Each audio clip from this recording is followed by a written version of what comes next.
Doutor Frutuoso, muito obrigado pela presença do senhor aqui entre nós, do seu filho que está aí próximo do senhor também.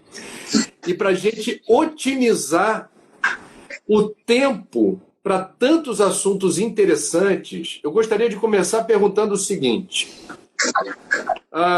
Eu posso chamá-lo de você, doutor Frutuoso? Claro, à vontade. Você frequenta o Lar de Frei Luís desde a década de 70 e seu pai, que eu tive o privilégio de conhecer, foi um médium excepcional. Eu queria entender em que medida essa atividade mediúnica do seu pai lhe influenciou e como essa convivência com as rotinas terapêuticas espirituais do Lar de Frei Luís também lhe influenciaram enquanto médico formado e em atividade neste planeta. Como é que foi essa influência do seu pai? Primeiro, bom dia a todos. E segundo, informar que eu não estou sozinho, estou com um amigo meu aqui que vai me ajudar, tá bem? Tá dando para ver? Sim. Amigos, bom dia a todos. Muito obrigado pelo convite, André. Essa história realmente começou desde dos meus tempos de criança e adolescência, mas eu nunca me liguei ao fenômeno. A mediunidade do meu pai começou com 6 anos de idade. Ele nasceu em 1924. A partir de 1930, ele começou a ver tudo que ninguém via. Então, o que a família fez? Levou a criança a um pediatra que estudou o assunto, ouviu a opinião de outros colegas, e a decisão foi que a criança deveria ser submetida a sessões de choques elétricos. Tomou choque elétrico à torta e à direita, não adiantou nada, porque a mediunidade está incrustada no ADN, no nosso genoma, e cada vez evoluiu mais. E a minha bisavó, como a criança não parava de ver tudo, levou meu pai num médium lá em Santa Cruz. E o médium fez uma sessão de passes, vedou a vidência da criança, e ela só foi reabrir lá por volta de 1967, quando ele chegou no Lar de Frei Luís. Então ele estava sentado na audiência, primeira vez que ele foi lá, e aí a vidência dele se abriu e ele viu um lírio vibrando no ar, como se fosse um holograma. O lírio é o símbolo de Frei Luís, e quando habitava no mosteiro em Petrópolis, ele que cuidava dos jardins, e ele adorava lírios e violetas. Então essa é a história do meu pai. Agora, a minha história começa mais ou menos depois que eu saí dos bancos da Universidade de Medicina, Universidade Federal do Rio de Janeiro, em 1975. Entre 75 e 78, eu comecei a ter as informações sobre os tais fenômenos de teletransporte e materialização de espíritos, e a partir de 1978 eu nunca mais parei. Já se vão aí 42 anos. Bom, uma das experiências mais impactantes que eu tive na vida é o que você cansou de ver.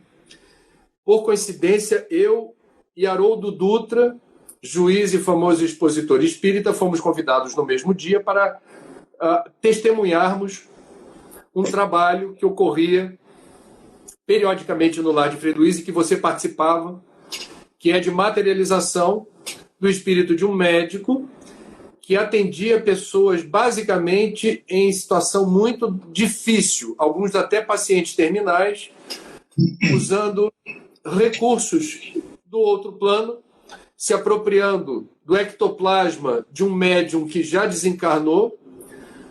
Naquela época ele estava vivíssimo, encarnado, e doando ectoplasma para o fenômeno.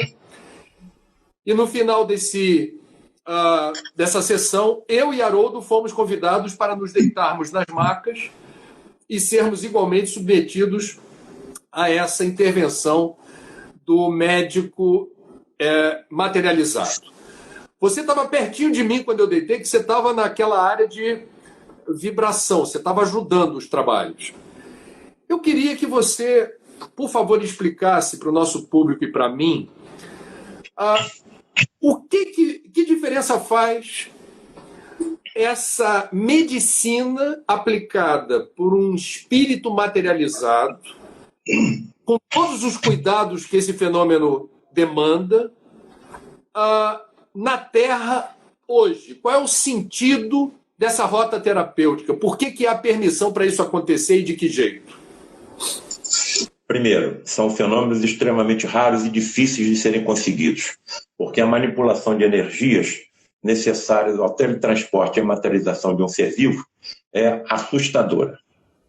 Segundo, nós, médicos da Terra, em grande parte dos doentes que atuamos, estamos tratando dos efeitos, não conhecemos as causas. Principalmente a área que eu mais milito, a área do câncer.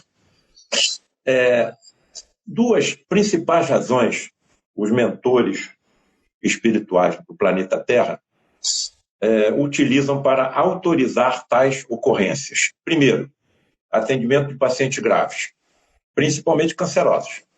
Segundo, menos importante, lampejos, clarões lá no horizonte do que será a medicina mediúnica do futuro. Os médicos já são médiuns, mas não têm coragem de confessar. No futuro, serão poderosos médiuns. Eu vou desencarnar, vou reencarnar. Quero ser médico de novo. Farei uma prova e vou ingressar numa escola de medicina.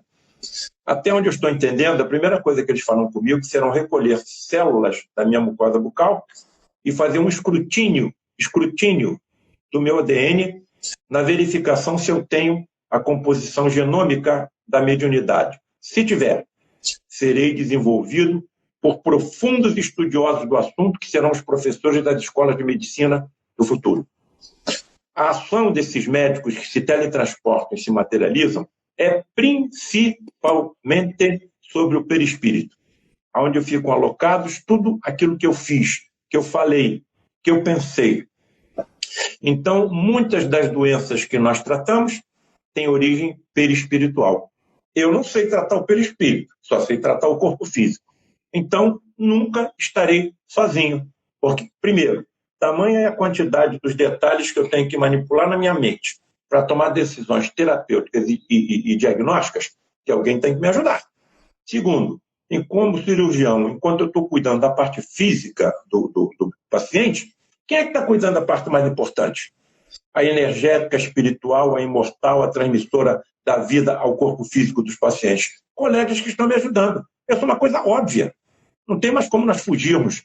Agora, a quando essa mediunidade aflorará absolutamente, incontestavelmente na medicina? Eu acho que não falta muito tempo não, André. Você tem feito muitas palestras no Brasil e no exterior, em ambientes acadêmicos, falando para os pares. Parte da plateia são médicos, inclusive materialistas. Estão ali sem acreditar que aquele evento está acontecendo. Só foram até ali porque o senhor tem currículo, você tem uma história como médico e com projeção na sua área. Então as pessoas ficam curiosas. Qual tem sido a repercussão dos conteúdos que você compartilha nessas palestras para médicos? A maior parte da plateia não é espírita, e você falando que médico é médium, que a terapia, o recurso terapêutico, a cirurgia, o procedimento, invariavelmente se dá a partir da interação com o plano espiritual. Qual é a repercussão? Primeiro, não tenho nenhuma preocupação com meus colegas. 80% deles não acreditam em nada. Mas isso tem explicação, eu sou cirurgião. Eu nunca abri um paciente e encontrei a alma nem o espírito dentro do paciente. Você soube que nós tivemos aí uma homenagem no Dia do Médico em outubro do ano passado, lá no Senado Federal. E estava comigo um cirurgião torácico lá do Rio Grande do Sul. E nós ficamos conversando na antessala ali onde ocorrem as sessões do Senado. André, o camarada já fez mais de 200 transplantes de pulmão. Ele retira pulmão de morto e bota em vivo, inclusive crianças. Milhares e milhares de pacientes operados, salvos.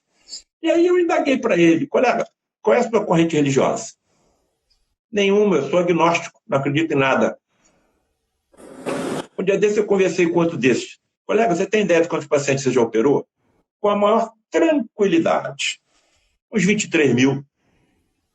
E a minha preocupação com os colegas há muito tempo deixou de existir. E eu vou te contar por quê. Uma pessoa que você conheceu, Luiz da Rocha Lima, presidente do Lar de Frei Luís, quando ela cheguei. E eu depois, vendo o que eu estava vendo, falei, doutor Rocha Lima, o senhor não acha que eu tenho que conversar com meus colegas e contar para eles que nenhum deles está sozinho? O que eu estou aprendendo aqui dentro, o que vai ser a medicina no futuro? Por que você quer falar com seus colegas? Doutor Rocha Lima, estudam dia e noite, trabalham até exaustão, ensinam tudo que sabem aos mais jovens, ainda encontram tempo para cuidar da família e não acreditam em nada.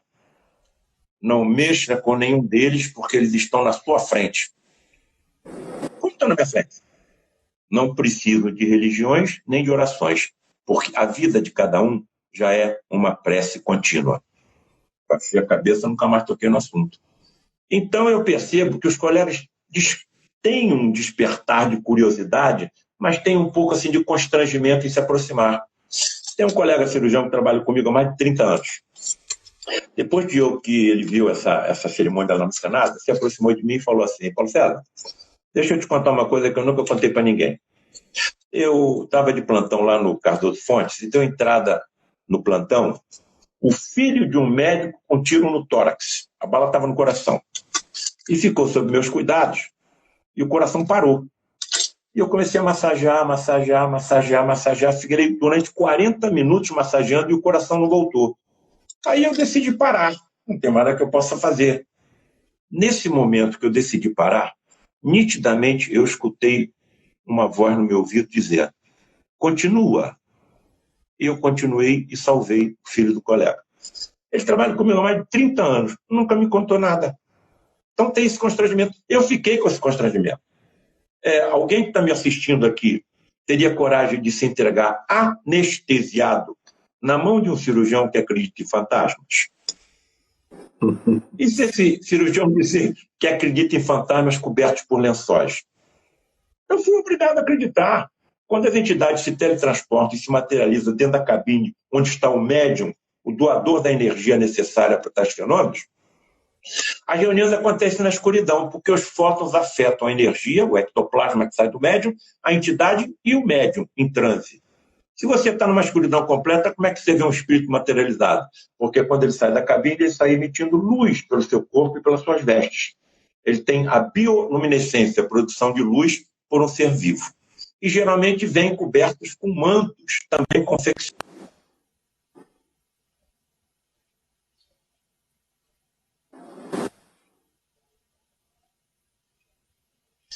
Na minha humilde opinião, acredito que as histórias de fantasmas do passado, cobertos por lençóis, têm origem nos fenômenos de materializações de espíritos. Doutor Frutuoso, qual é a leitura que você faz do atendimento que se realiza agora em boa parte do mundo, inclusive no Brasil, de uma doença que nós não conhecemos muito bem, sobre a qual não há vacina nem remédios? Eu estou falando da Covid-19. Como é que, considerando a sua visão desta interação dos médicos da Terra com os médicos espirituais, como se dá exatamente o enfrentamento da evolução do coronavírus num corpo que está ali vulnerável naquele instante, está precisando de socorro médico?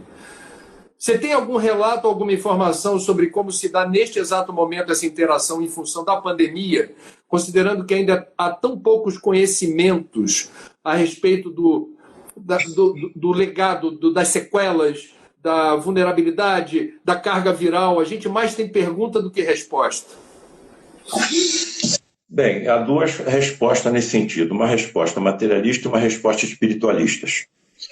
Bom, me parece que as razões espiritualistas estão ligadas àquilo que você tanto trata, meio ambiente. Essa doença começou na China, e no local onde começou, existe um profundo comércio de animais silvestres. Então, por ali começou o negócio. e se alastrou. Em relação à nossa visão espiritualista, eu tenho a impressão que a humanidade precisava de uma sacudidela. Eu nunca vi tanta gente orando e tanto templo vazio, agora que eles estão começando a serem liberados. Estamos passando por uma pandemia que me parece ser alguma forma de terapia coletiva. Terapia coletiva. Existem duas atmosferas envolvendo o nosso planeta. Uma atmosfera física, são os ventos, a luz solar, as marés, e vai por aí afora.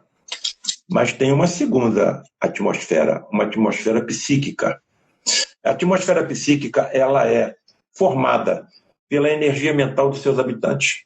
E essas duas atmosferas se interpenetram.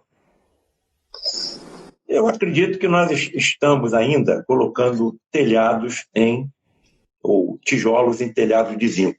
Por que eu digo isso? Dois dos maiores comércios do planeta são de armas e de drogas. A destruição do meio ambiente é uma coisa aterradora, a começar pelo nosso próprio país.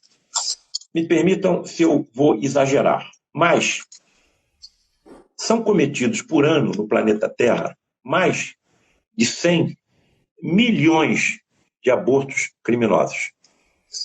Qual deve ser a atmosfera psíquica de um planeta desse?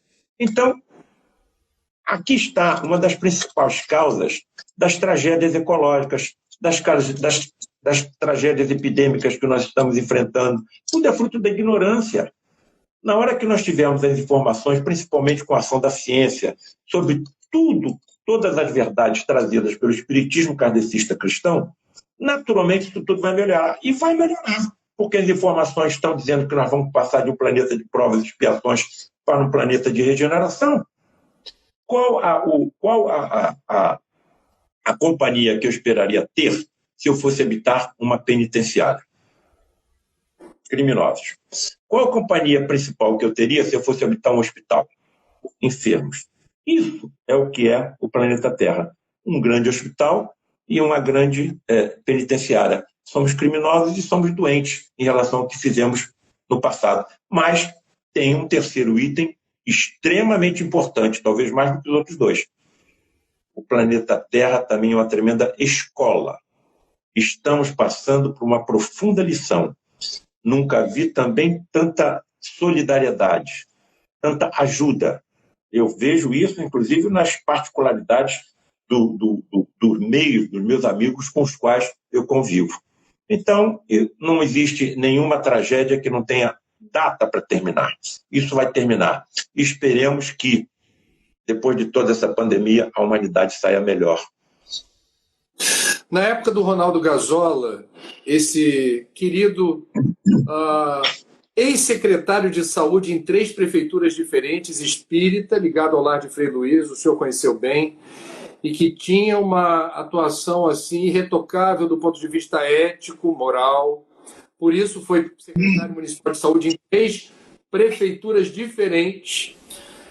Eu tive a chance de conhecer aquele hospital holístico, que eu não sei como está hoje. Quando eu conheci, era um projeto de assistência médica no Lar de Frei Luiz, que procurava já fazer o primeiro desenho da combinação da medicina da terra com a medicina espiritual. Então tem o remédio, o medicamento de ordem química, o passe, a fluidoterapia, o cântico, enfim. Qual é a sua visão do hospital no futuro? O que será um hospital holístico no futuro e quanto tempo leva para o futuro chegar? André, o meu 5º livro chama-se A Medicina Mediúnica do Futuro. Eu estava com 12 a 13 capítulos prontos e pensei assim comigo, será que eu encontro alguma médica, médium, ou médico, médium, que possa me dizer o que acontece com ele quando entra dentro de um centro cirúrgico, dentro de um ambulatório, uma enfermaria, do consultório? E lá no Frei Luiz tem uma médica, médium, potente, cirurgiã, proctologista, também estuda medicina biomolecular, uma profunda estudiosa do assunto. E muito retraída, muito assim, vamos dizer assim, cautelosa. Eu me aproximei, colega, eu estou escrevendo um livro assim. Você pode me dizer o que acontece com você no hospital, no centro cirúrgico? Vou pensar. Passaram-se 10 dias, nenhuma resposta. Eu fiz a pergunta e ela disse o seguinte: olha, eu vou aceitar o seu convite com uma condição. Qual é a condição? Que você não coloque o meu nome no livro. Perfeitamente. Fiz 15 ou 16 perguntas e mandei por e-mail. E ela começou a me responder respostas longas. André, tudo que ela estava respondendo era o que eu já tinha colocado nos 12 capítulos e ninguém sabia que eu estava escrevendo livro nenhum. Ela diz que entra no centro cirúrgico, ela se vê ladeada por 2 mentores e vê mais médicos desencarnados do que encarnados dentro do centro cirúrgico. Todas as equipes rodeadas por assessores. E então, a visão dela adquire transparência. Ela vê o corpo dos pacientes por dentro, ela tem visão por raio-x. Nossa. E a visão adquire microscopia. Ela passa a ver os tecidos aumentados progressivamente, passa a ver a célula. André, ela entra dentro da célula, vê cromossoma, vê genes. Ela navega pela corrente sanguínea, vê a hemácia passar por cima, pelas crestas. Por isso ela não queria que colocasse o nome dela no livro. Quando ela falou para mim que ela navegava pela corrente sanguínea, eu me lembrei de um filme da década de 60 chamado Viagem Fantástica. Fantástica, sim. Os cientistas monitorizam um submarino com médicos e cientistas injetam na corrente sanguínea de um paciente com uma lesão cerebral. Eles vão até lá e eliminam a lesão cerebral com raio laser. Eu falei, eu ia escrever um capítulo, escrevi 2. E quando eu terminei, mostrei para ela, ela olhou para mim e falou assim: olha, isso que você está colocando aí, que eu te contei, é só 1 milésimo do que acontece comigo. Bom, agora, você já imaginou se eu tivesse visão microscópica, como cirurgião, estou realizando um procedimento cirúrgico, e com a minha visão microscópica, eu vejo as miríades de micro-organismos por cima do paciente, nas minhas roupas, no meu corpo, no ambiente. Por mais esterilizado que seja uma sala de cirurgia, sempre micro-organismos haverão. Então, eu não teria, no momento, controle emocional para ter uma visão microscópica. Muito bem, mas estão me mostrando, novamente, o que será a medicina do futuro mediúnico. Se eu tivesse a visão por raio-x, quantos diagnósticos eu faria? Mas, porém, todavia, contudo, entretanto, se todos os médicos da Terra tivessem a visão por transparência, todas as empresas que fabricam os instrumentos que nós utilizamos no diagnóstico e no tratamento dos pacientes fechariam. E a multidão de desempregados seria imensa. Não chegou o momento. Para os fenômenos que eu descrevo nos meus livros, você tem que ter uma psicosfera no ambiente perfeita, porque as energias que se exalam do médium são sensíveis até à própria energia mental. Então eu não posso entrar dentro de uma reunião de teletransporte e materialização de espíritos pensando nas contas que eu tenho que pagar amanhã, no aborrecimento que eu tive em casa ontem, no aborrecimento que eu tive no trabalho durante a semana. Não entra, porque você pode criar uma psicosfera negativa. E nós estamos habitando um planeta, ainda no 2º degrau da evolução universal, rodeado por miríades de espíritos desencarnados que não têm nenhum interesse que essas verdades cheguem até nós. Então, tudo que é possível ver, eu acho que eu vi. Por quê? E aí eu faço nas minhas apresentações aqui no exterior 4 reflexões com a plateia. E se um médico tivesse presente em uma reunião dessas? E se quem se teletransportasse, se materializasse, fosse um médico que já passou por aqui, passou pelo fenômeno natural da morte, continua vivendo num universo paralelo ao nosso, e ali se teletransportou e se materializou? Terceira, se fosse possível um diálogo entre esses 2 médicos. Quarta, e se tais diálogos se prolongassem durante 40 anos? Foi exatamente o que aconteceu comigo. Como é que eu vou voltar? Comigo, com Gazola, com o Paulo Roberto. Vou voltar como? Para onde? Começar tudo outra vez? Eu não tenho. Você pode. Pensa bem no tal Tomé. Tomé, vem cá. Bota a mão aqui na perfuração dos cravos que me cravaram na cruz. Está percebendo? Sou eu. Bota a mão aqui no meu tórax. Vê a perfuração da lança. Está percebendo? Então, os médicos geralmente são Tomés. Nós precisamos de comprovações racionais, lógicas para acreditar em alguma coisa. Se foi colocado à minha frente isso, por que eu vou guardar só para mim? E aí, o que aconteceu principalmente? Por que eu estou aqui com você? Por causa disso. Pacientes começaram a ler o livro e a presentear meus colegas com o livro.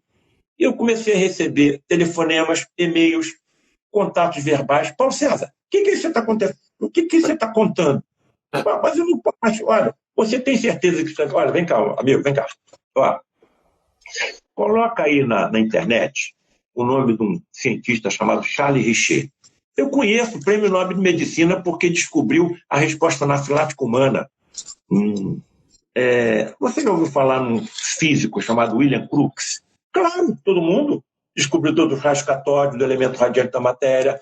Nós temos televisão hoje graças ao trabalho desse homem. Certo. Você já ouviu falar quer dizer, tem vários. Descobridor... Wallace, está faltando o nome, daqui a pouco vem. Elaborador da teoria da evolução junto com Charles Darwin. César Lombroso, pai da medicina forense e da medicina judicial.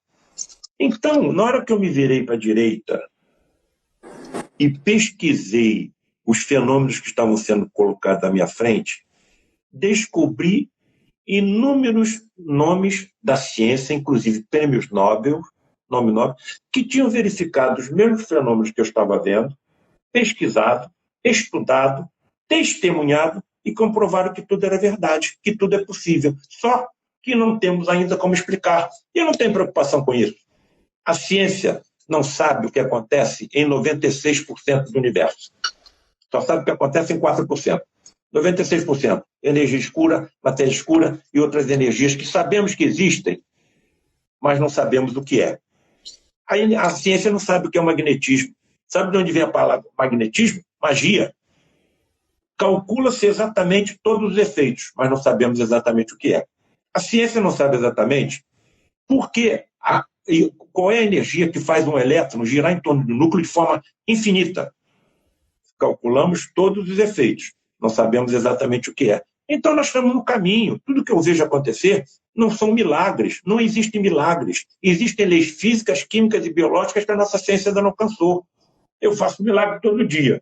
Chego para operar um doente. Passo a minha mão em frente a uma célula fotoelétrica no lavatório, a água sai da torneira sem que eu toque nada. Se eu tiver com uma criança, um selvagem ao meu lado, ele vai achar que eu fiz um milagre. Então, é só questão de tempo. Daqui a pouco, quando chegarmos ao merecimento, todas essas elucidações ficaram claramente à nossa frente.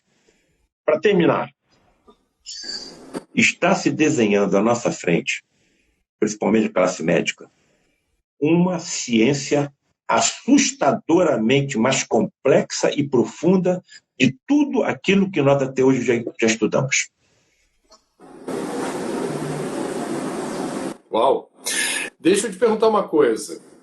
Com base em todas as informações que você compartilha sobre esse assunto, existe alguma orientação que você possa dar para uma pessoa que precisa ser operada ou está escolhendo um médico para chamar de seu, se ela tem esse privilégio?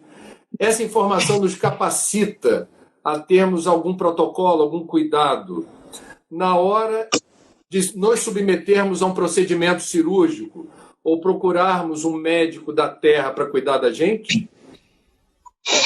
Bom, vou dar o meu exemplo pessoal, minha conduta pessoal.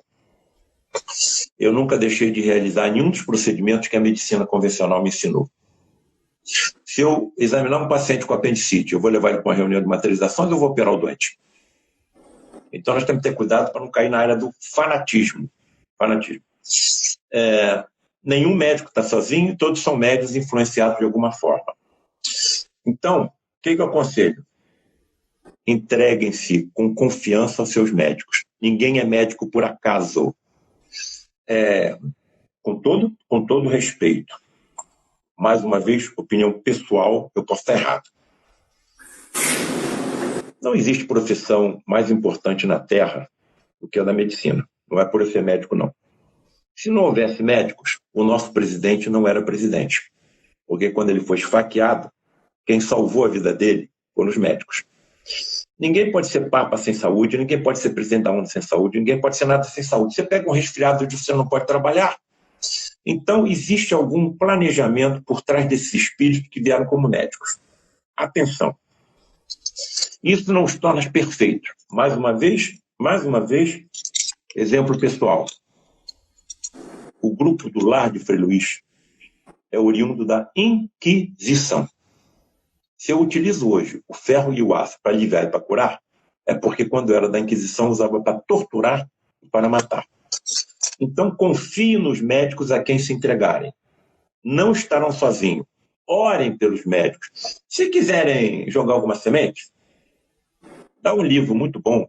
O escritor é muito, muito consciente, muito bom também. O nome do livro é A Face Oculta da Medicina. E tenho confiança, ninguém é médico por acaso, não tenho preocupação nenhuma com eles e acho que nenhum deles está sozinho. Você tem algum recurso mediúnico? Você, no exercício da sua profissão, consegue perceber algo além dos sentidos usuais? Eu estou com 70 anos. Ao longo desses 70 anos, embora tenha pai e mãe médiums, existe aí uma conotação genética, como eu já falei. 2 vezes ao longo desses 70 anos, eu percebi uma influência direta. A primeira foi um tremor numa das reuniões do lado de Frei Luís, que eu não conseguia controlar com a minha vontade. Como se alguém quisesse escrever alguma coisa através da minha mão. Fenômeno passageiro. A segunda, eu estava fazendo uma apresentação lá no interior de São Paulo. E terminou a apresentação e a gente fazia a dedicatória dos livros que tinham ido para lá para os interessados. André, eu estava fazendo uma dedicatória e nitidamente apareceu a 1 centímetro da caneta uma estrela prateada, aproximadamente de 2 milímetros ou 3 milímetros de diâmetro. Eu olhei, à medida que eu ia escrevendo, a estrela ia à minha frente.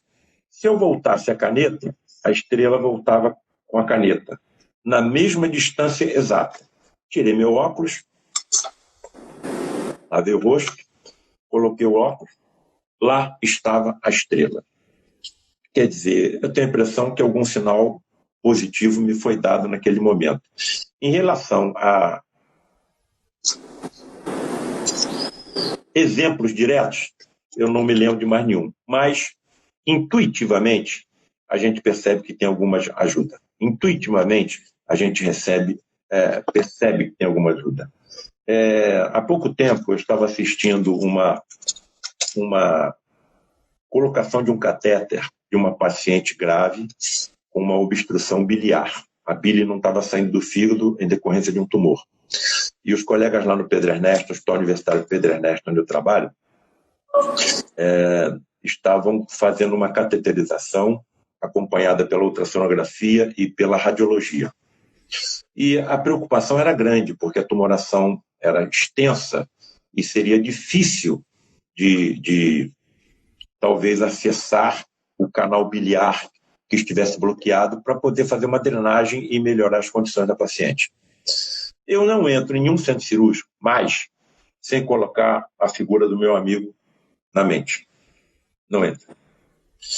Para quem eles estavam... Isso de conversa, você está chamando de meu amigo a figura de Jesus. O médico dos médicos. O médico dos médicos. Basta ver o que ele fez. Aí faço silenciosamente uma oração, e, curiosamente, o catéter entrou exatamente onde tinha que entrar em questão de segundos. E os colegas olharam um assim para o outro. Poxa, mas eu não pensei que eu teria tanta facilidade de realizar esse processo. Caladinho. Não falei nada. Então, foram as únicas... Agora, intuitivamente, a gente tem algumas informações. Você sabe de um livro que eu escrevi chamado... Aliás, eu tenho vários exemplos, vou dar um. Eu acabei de escrever um livro chamado Aspectos históricos científicos e espiritualistas do câncer, que é a área que mais atua. Sou cirurgião oncológico, sou mastologista, cirurgião geral. Bem, e aí, nesse livro, eu escrevi um capítulo sobre uma doença chamada câncer gástrico hereditário. Câncer gástrico hereditário, o nome está dizendo. E essa doença foi descoberta lá na Nova Zelândia, numa família em que, ao longo de 25 anos, 30 membros morreram com a mesma doença. Isso levantou a curiosidade dos médicos, dos pesquisadores, dos biólogos, e começaram a estudar e encontraram a tal doença denominada câncer gástrico hereditário. Aí eu escrevi um capítulo e comecei a pensar, meu Deus, será que isso é algum karma familiar coletivo? Karma familiar coletivo? Estou pensando. E aí passa em frente à televisão, em questão de momentos. Na televisão estava sendo dado um anúncio de uma série de 3 filmes, que seriam passados num dos canais aí da nossa televisão. Qual era a série? O Poderoso Chefão. Eu falei, meu Deus, será que isso é coincidência ou essa doença pode ter características kármicas coletivas familiares, como, por exemplo, a máfia italiana, em que de geração para geração o crime é passado para os descendentes, como o consumo o mercado de drogas, do jogo, da prostituição, assassinatos. Bom, aí vou colocar como uma das possíveis causas, eu sou muito cauteloso, uma das possíveis causas. Mas aí liguei para 2 médiuns, Luiz Augusto Queiroz, presidente do grupo o Padre Pio, onde reuniões de materializações aconteceram durante um longo período, e um médium de efeitos físicos, que é o meu amigo Nelson Soares. Olha, aconteceu isso. Será que vocês aí, com a mediunidade de vocês, podem me dizer se eu estou certo? Vou mandar um capítulo para vocês leem. Daqui a pouco, olha, Paulo César, você está certo, segue no seu caminho. É isso mesmo, é um karma coletivo familiar. Então, outra, você sabe um livro que eu escrevi, Alienígenas ao Médico, há muito tempo atrás, o Frederico estava realizando uma cirurgia hiperfísica. O Frederico é o médico que mais se materializava no lado de Frei Luís. Cirurgião do exército nazista. Foi parar lá no Frei Luís, porque no nosso educandário, com mais de 500 crianças, estavam judeus reencarnados. O ódio persistia, só que caiu nas malhas de Frei Luís, que também era alemão, e quando viu o que tinha feito de errado e continuava fazendo, se modificou. Se encarnava no médium, André, falando em alemão pela xenoglossia. A sorte é que tinha um senhor austríaco no grupo e que entendia o que ele falava. Aí ele estava realizando uma cirurgia hiperfísica, aquela que ultrapassa os limites físicos do corpo humano, que vai ser executado pelos cirurgiões do futuro, médiums. E aí indaguei, com sangramento, com extração de peças, nunca vi instrumento metálico nenhum ser utilizado. Eles utilizam a mão e a tal força mental que todos nós possuímos. Frederico, quando eu opero um estômago, um fígado, eu vou lá na profundidade do corpo do doente. Por que eu vejo você muitas vezes trabalhar na superfície? Sabemos como confeccionar colchões de ectoplasma por trás dos órgãos e elevá-los até a superfície. Então eu não preciso mergulhar na profundidade como vocês fazem. Isso nunca saiu na minha cabeça. Aí eu estava assistindo um documentário na televisão chamado Alienígenas do Passado. Segundo capítulo, 8º minuto. Não saiu nunca mais da minha cabeça. Título, Evidências. Estavam cuidando da Pirâmide de Gizé, a mais alta construção humana até a Torre Eiffel. Botaram ali 2.300.000 blocos de pedra pesando entre 6 e 80 toneladas. A retirada de uma pedreira era localizada a 900 quilômetros. Há 4.000 anos, onde não se conhecia roda, nem ferro, nem aço. Segundo os historiadores modernos, tecnologia alienígena teve que entrar nessa história. Então as pirâmides não seriam túmulos, seriam transmissores de energia em volta do planeta. Eu estou assistindo. Daqui a pouco o apresentador fala o seguinte, olha, foram encontradas algumas descrições sucintas, mas claras, em alguns túmulos egípcios, de que os construtores antigos egípcios sabiam como colocar uma estranha substância branca por baixo das pedras, elevá-las e transportá-las com facilidade. Cara, eu caí da cadeira quando escutei aquilo. Substância branca? Será que estão falando de ectoplasma? A mediunidade era profundamente conhecida no Antigo Egito. Quem mandava no país eram os sacerdotes, não era o faraó. Será que não conheceriam também a mediunidade de efeitos físicos? Que foi quem despertou a curiosidade do Allan Kardec pelas mesas girantes? Vou escrever outro livro, Alienígenas ou Médiuns, ponto de interrogação. E tive a honra de ter o prefácio escrito por você, André Trigueiro. Muito obrigado. Deixa eu te fazer uma pergunta. Muitos médicos são criticados porque, por vezes, têm que comunicar ao paciente que eles são portadores de alguma doença muito agressiva, de câncer, e não conseguem fazer isso com alguma habilidade de entender a dimensão emocional, a dimensão psicológica, etc.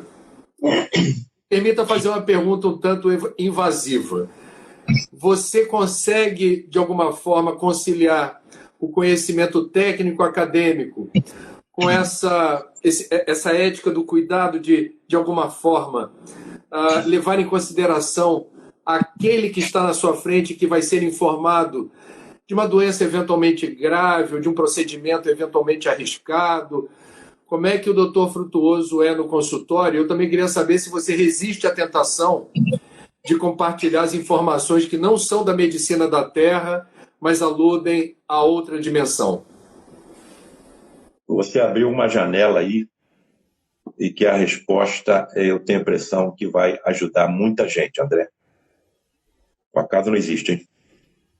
Eu tinha operado uma paciente com câncer de mama, estava 1 ano de operada, e pipocou metástase em todo o esqueleto. Os ossos são o principal sítio metastático do câncer da mama. Não tinha mais nada para fazer, mas a gente coloca de forma assim, pouco agressiva, bem branda, e propus levá-la a uma reunião de materializações. Conversei com a família e com a paciente, foi levada. A paciente foi levada a uma reunião de materializações, ficou deitada no leito, comigo sentado ao lado do leito. Apagam-se as luzes, aqueles relâmpagos azuis e violetas que partem da cabine, esterilizando a psicosfera da sala, eliminando micro-organismos que podem causar, por exemplo, infecções em cirurgias hiperfísicas, nunca visto acontecer. E sai da cabine um médico materializado, chamado João Pedro, líder dos médicos que trabalham na falange de Frei Luís. Tem uma escola de ectoplasmia do lado de lá. Quando eu desencarnar, eu vou ficar de joelhos na porta da escola dele pedindo uma vaga. Se aproxima do leito onde estava o paciente e deixa jorrar a luminescência do seu corpo sobre a paciente. Todo mundo vendo. Aqueles que estão ouvindo pela primeira vez falar em materialização de espíritos, se estiverem e o espírito se materializar, todo mundo vê. Se ele falar, todo mundo ouve. Se ele exalar alguma dor, todo mundo percebe. Porque ele está teletransportado e materializado durante alguns momentos no nosso universo. E usava também uma ampola que eles traziam dentro da mão com uma energia eletromagnética tão poderosa, luminescente.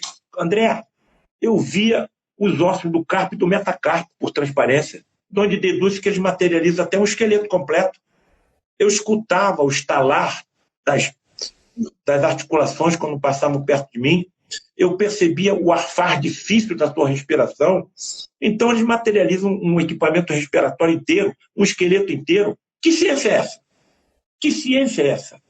Bom, e está fazendo jorrar aquela luminescência sobre a doença. De repente ele começa a conversar com uma outra entidade que nós não víamos, mas ouvíamos a voz pelo fenômeno da voz direta.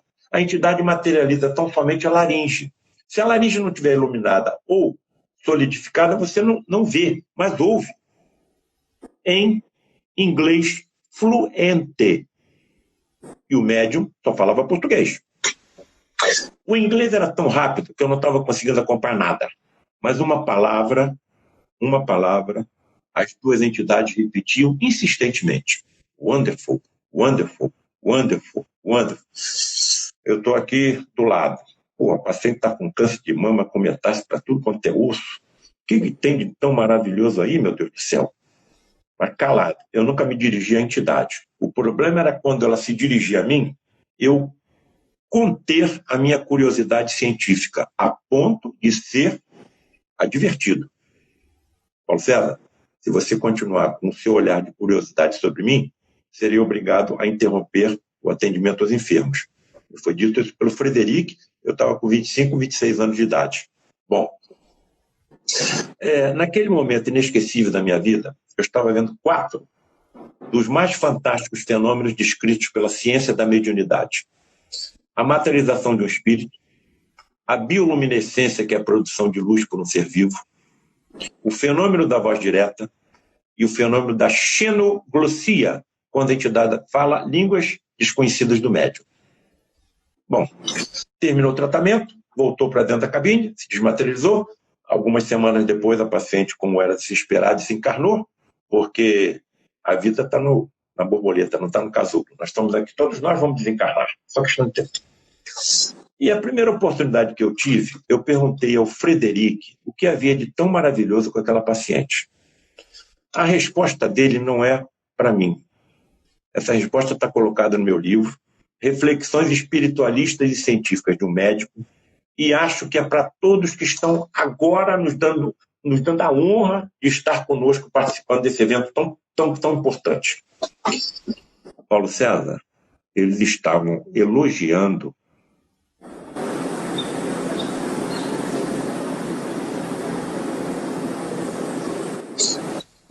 a forma como ela estava aceitando a prova da sua doença. Ela não estava blasfemando contra Deus. Ela não estava acusando os médicos. Tudo que a medicina de vocês está oferecendo, ela está aceitando com serenidade e resignação. E aquele comportamento estava trazendo um grande benefício para o seu espírito. Nossa, que lindo isso, que lindo. E eu estou me lembrando muito de uma pessoa, eu não vou identificá-la, uma pessoa muito querida das relações, que está passando exatamente por um momento aflitivo, ligado exatamente à patologia que o senhor é especialista. E eu realmente imagino que nesse momento mais de 6.000 pessoas ao mesmo tempo acompanham essa nossa conversa e as suas informações. Eu gostaria muito que você se reportasse às pessoas que estão desesperançadas e estão tentando encontrar nessa sua retórica, no seu conhecimento, na sua experiência, uma luz, um motivo para acreditar que toda a dor que elas estão suportando, todas as angústias de rotas terapêuticas por vezes invasivas, quando a morfina por vezes não dá conta na dose indicada e tem que reforçar, etc, etc. O senhor conhece tudo isso. E eu fiquei muito emocionado com a sua emoção e a forma como o senhor reportou essa resignação positiva no entendimento de que, apesar de tudo, há que se compreender, não de forma objetiva, mas subjetiva, que aquilo tem alguma razão de ser. O que o senhor teria a dizer para as pessoas que nos acompanham e estão sofrendo, estão realmente passando por um momento muito difícil, muito delicado, em função ou do câncer ou de outra patologia qualquer, mas se percebem quase no limite, doutor Frutuoso, quase no limite. O que a gente pode dizer para uma pessoa que passa, nesse momento, por uma situação aflitiva nesse nível? Não é uma resposta fácil, porque isso depende da individualidade de cada pessoa. Mas o esclarecimento, as informações são muito importantes. Nem Jesus curou todos. Curou aqueles que estavam em final de karma. E muitos do que Jesus curou readquiriram a doença. Porque voltaram a ter o mesmo comportamento equivocado que tinham antes.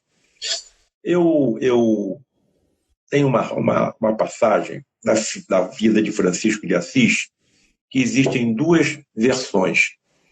Uma eu coloquei no livro sobre câncer que eu escrevi e eu vou contar a segunda versão. Havia a próxima colônia dos franciscanos uma colônia de leprosos que era visitada semanalmente pelos seguidores de Francisco. E havia nessa colônia um leproso extremamente violento, extremamente assim indignado com a sorte da sua saúde, e que não aceitava nenhum argumento consolador, nem aproximação dos próprios franciscanos, partindo inclusive para vias de fato. E aí os franciscanos conversaram com o Francisco, falaram: Francisco, tem um leproso lá que não deixa nem a gente chegar perto, com esse não tem condição de a gente ajudar em nada, não aceita nada, nem conversa. Aí o Francisco: amanhã eu vou com vocês até lá. Aí foi. Chegou perto do leproso, foi recebido com a mesma violência que os seus seguidores. Não venha falar comigo, não acredite em nada, você estivesse na situação que eu estou passando, você não estaria com toda essa tua bondade, não quero conversa. Aí o Francisco falou assim: meu irmão, você permite que eu passe a noite toda orando por você? Faça o que quiser, para mim não tem nenhuma importância isso. E o Francisco passou a noite toda orando. Pela manhã, o leproso estava completamente limpo da lepra. Correu em direção à colônia dos franciscanos, se jogou nos pés de Francisco, agradeceu, rezou, chorou e pediu para daquele dia em diante fazer parte do grupo de franciscanos. Ele queria ser um seguidor de Francisco. Claro, será muito bem-vindo. E passou a fazer parte do grupo. Mas, porém, todavia, contudo, o descontrole emocional retornava e não aceitava ser contrariado, reagindo da mesma forma que reagia quando era leproso.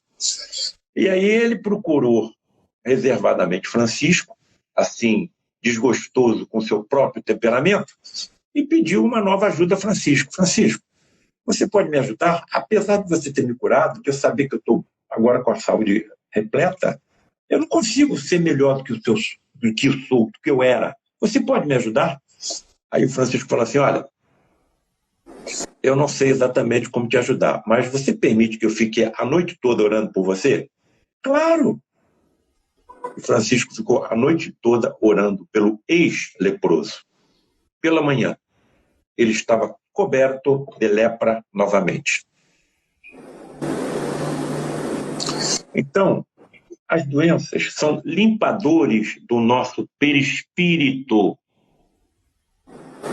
daquilo que fizemos equivocadamente no passado, daquilo que falamos e até daquilo que pensamos.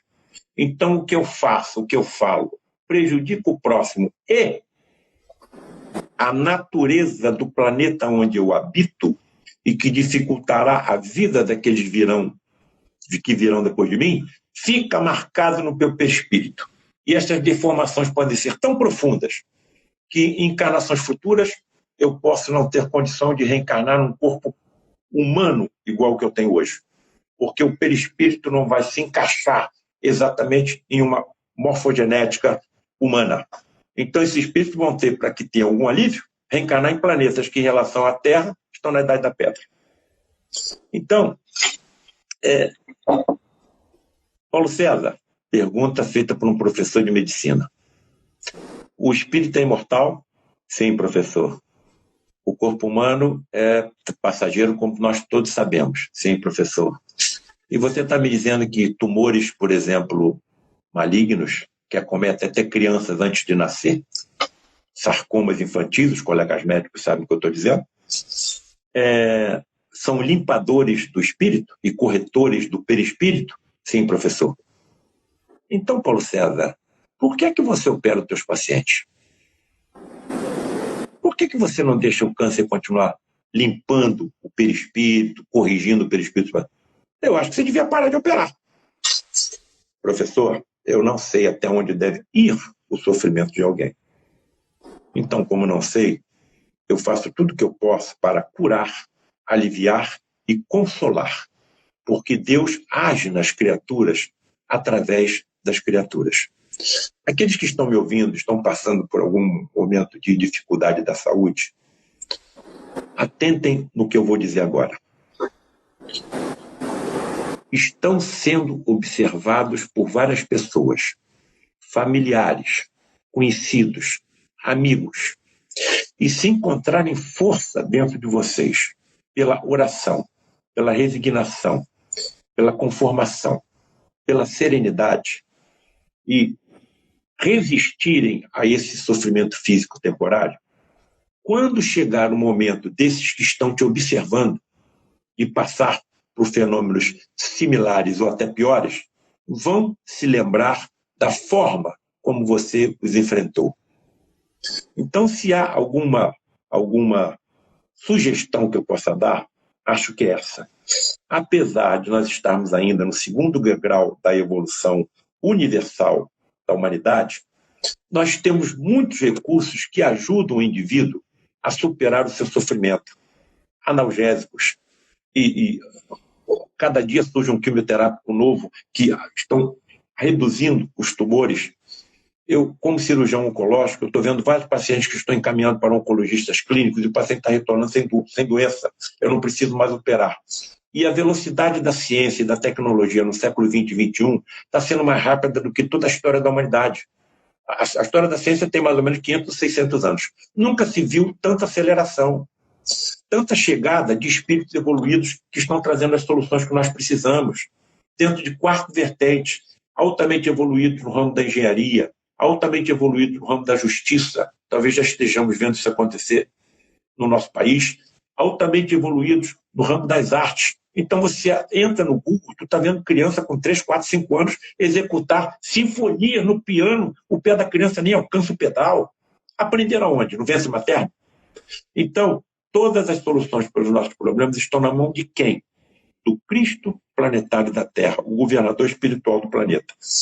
Um espírito que atingiu tamanha evolução em ciência, tecnologia, sabedoria, moralidade e principalmente em amor, que lhe foi concedido o governo do planeta inteiro, com 22 bilhões de espíritos sob a sua égide. Então, ele está cuidando de nós. Nós não estamos abandonados. No nosso caso, 4 bilhões e 500 milhões de anos, a idade da Terra. Então, um espírito que comanda a Terra há 4 bilhões e 500 milhões de anos vai nos abandonar? Vai deixar que a Terra desapareça em algumas décadas? Não. É nele que eu estou depositando a minha confiança. Eu não posso, diante de tudo que eu vi, com esses olhos que a Terra há de comer, eu não posso me recuar, não posso deixar de acreditar. Nenhum de nós está sozinho, estamos passando por um sofrimento muitas vezes escolhido por nós próprios. Nós, como médicos, estamos cuidando muitas vezes de efeitos e não sabemos as causas. Sigamos em frente, porque não estamos sozinhos. Há um Cristo planetário acompanhando tudo que acontece com cada um de nós.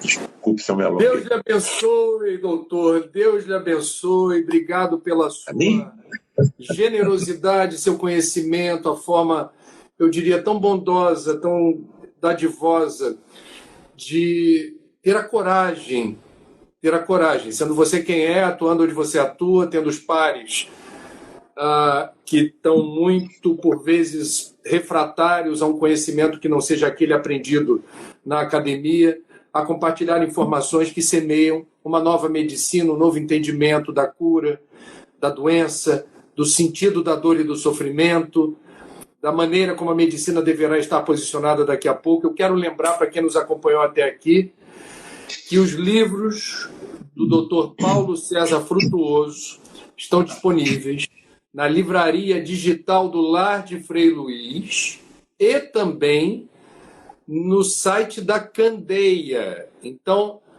faça essa incursão, instrua-se, verifique o conhecimento que ele generosamente, de forma compacta, compartilhou conosco hoje. Doutor Frutuoso, olha, alegria, é sempre um prazer revê-lo, ainda que virtualmente. Proteja-se, essa pandemia está por aí, a gente não pode dar mole, fique com Deus. Muito obrigado. Obrigado a você. Eu que agradeço. Acompanha. Tudo de bom, viu? E sempre às ordens, caso vocês quiserem mais algum esclarecimento. Muito obrigado, professor André Trigueiro, pela oportunidade de nós divulgarmos um pouquinho dos conhecimentos que adquirimos no Lar de Frei Luiz ao longo de 40 anos. Para terminar, o Lar de Frei Luiz talvez seja o maior centro espírita do Rio de Janeiro. Talvez. 4 a 5 mil pessoas por reunião. Agora não, na pandemia. Curiosamente, o maior centro do espírito do Rio de Janeiro é comandado por uma entidade católica. Ainda acompanhado por 2 católicos, Padre Isabel e Frei Bernardo. nós é que nos dividimos o rebanho, o único pastor, Jesus. Deus lhe abençoe, ótimo sábado a todos vocês que nos acompanharam aqui. Fiquem com Deus. Obrigado, doutor Paulo. Vai com Deus. Tudo de Fique com bom. Deus.